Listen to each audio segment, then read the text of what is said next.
All right, this is a video on the Blue Jackets, and they did play a game last night. However, before that, we were hit as a fan base with some very unfortunate injury news. What else is new? That's just been the theme of this season. We've already been basically collecting the dead for the Columbus Blue Jackets. At least the hockey gods have been doing that for pretty much the entire season, and this just keeps the bodies keep on piling up for the Blue Jackets as far as man games being missed. Boone Jenner is expected to miss about 4 weeks with a thumb fracture. Apparently, he's been playing on it for a little bit before a doctor told him that it would need surgery to reset the bone, so he's not going to be able to just play with a cast like he had been. He will need surgery in order to correct that. Obviously, that is a super big blow to lose not only the captain of the team, but the team's top performing center as well. And the 1C, he's been on the top line power play forever. He's on the penalty kill. He's very good at faceoffs, takes big faceoffs in the defensive zone, and plays in clutch minutes. Basically, the team is losing a workhorse for them. Now, who knows if he actually should be the workhorse given his previous injury history and just the team in general, but the fact is that he is the workhorse, and he's the captain, and he is a heart and soul guy for both the team on the ice and off of it. And without him, the Blue Jackets team is definitely missing a piece there. And also, if one center being out wasn't a big enough blow to a team that already kind of is lacking as far as depth and supreme talent at the center position, Cole Sillinger is now out indefinitely with an upper body injury. Obviously, that designation, not very specific, upper body, anything above the waist pretty much. Not sure what it is. We can only hope that it's not related to the concussion that he has suffered and recovered from in training camp. Hopefully it's not another one of those. And hopefully that this indefinite period isn't very long. But again, indefinite could mean anywhere from a few days to the whole season. So I have none of us, at least externally as a fan base, have any idea how long this injury is going to last. And the way the Blue Jackets season is going, you kind of have to assume that, I'm just assuming the worst at this point. We're going to probably be without Cole Sillinger for the foreseeable future. At least that will be my assumption moving forward. Yegor Chinakhov, less than 2 minutes into the game against Dallas last night. Also, he had an injury that is also hit with the indefinitely out designation. His leg kind of fell on. It's an ankle injury. I don't think it was a dirty play by the Dallas Star. I didn't even bother to go back and look at who it was because, again, I don't think it was dirty. I don't even think it was reckless. I just think it's an unfortunate play. Hockey is a game that's played on ice. Sometimes players fall over, and it just so happened that he fell over right onto Chinakhov's leg. He wasn't able to put any weight onto it going into the locker room. So that indefinite designation maybe looks like a bit less of an optimistic, oh, hey, maybe it'll be only for a few days. That I don't think of it all in that kind of way. It looks like it's going to be Chinakhov is also going to be out for a while. And Chinakhov is looking better this year than he did last season. Looked like he was making a significant improvement. And it sucks that he might miss, if not a big chunk of this season, maybe the entire season itself. That is very unfortunate for him. And Cole Sillinger as well, who I thought was, after a really slow start, maybe starting to pick it up a little bit, getting a couple points on the board, stuff like that. So for both of these young guys who you'd think that this year might be a big step in their development, the fact that it's been kind of marred by injury at this point is kind of really disappointing to see for the organization this season. Hopefully they're able to recover from these injuries and come out and still be 100% and can pick up where they left off either later on this season or next season in the camp and stuff like that. Also, if it wasn't enough, Elvis Merzlikins is unavailable tonight against the Flyers due to illness. So not a long-term injury, but still never good when he was going to start because it was the second half of a back-to-back. When your starting goaltender is going to be out for illness, it will be Daniil Tarasov going again back-to-back nights. Jet Greaves was called up on emergency recall from Cleveland. He will be the backup.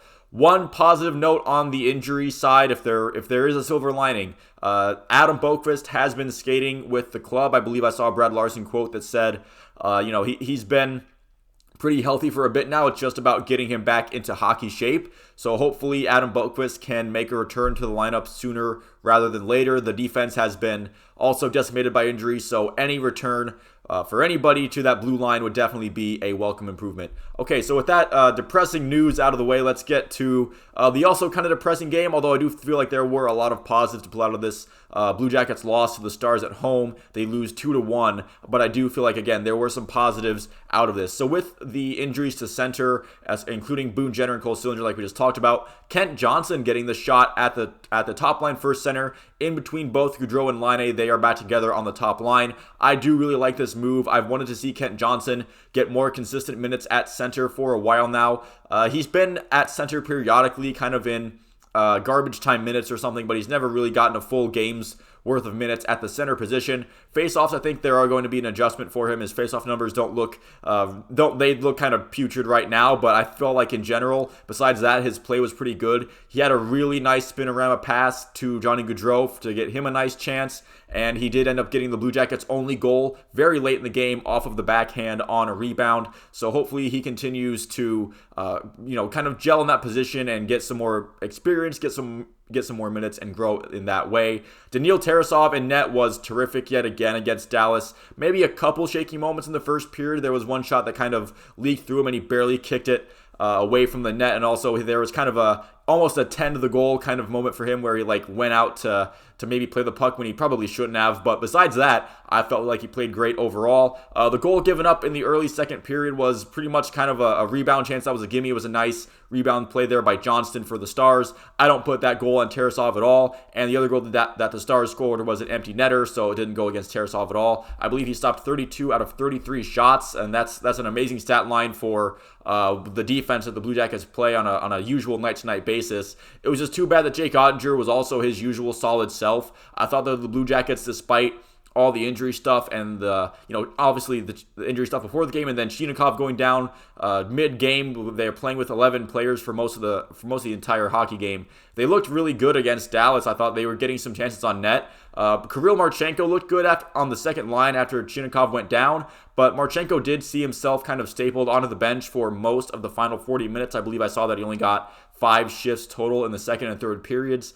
I don't really know what the logic is there. I don't necessarily agree with that kind of move, especially when you needed a goal for most of those final 40 minutes.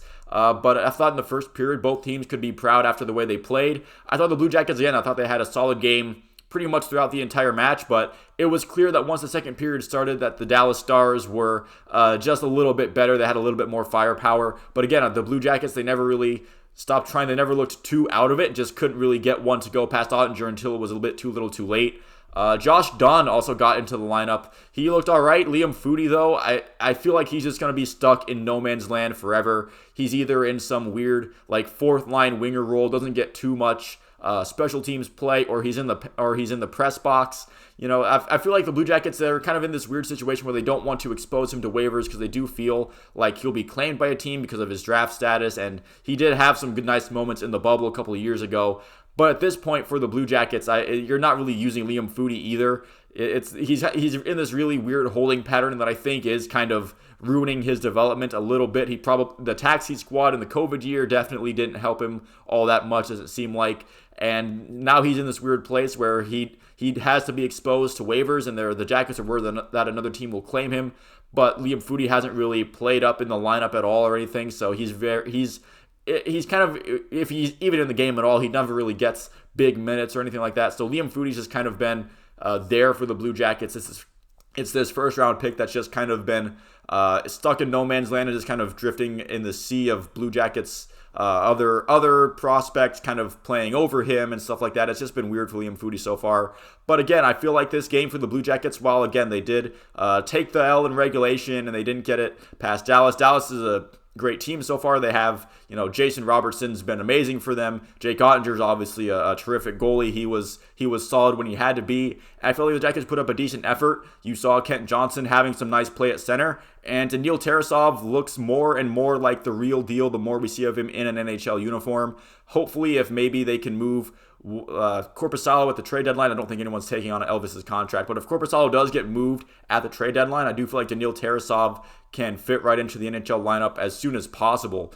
So I feel like while the Jackets, again, they didn't get the win, I do feel like there are some positives to take away from this moving forward and some signs of hope for the future of the franchise. Maybe not necessarily for this season, though. Thank you all for watching. If you made it this far into the video, a bit of a long one, but I did want to get some stuff about injuries and stuff off the chest. Thank you all for watching. If you did make it all through that, let me know if you have something to say down in the comments below. Leave a like and a subscribe if you feel like it. I will see you at the next one.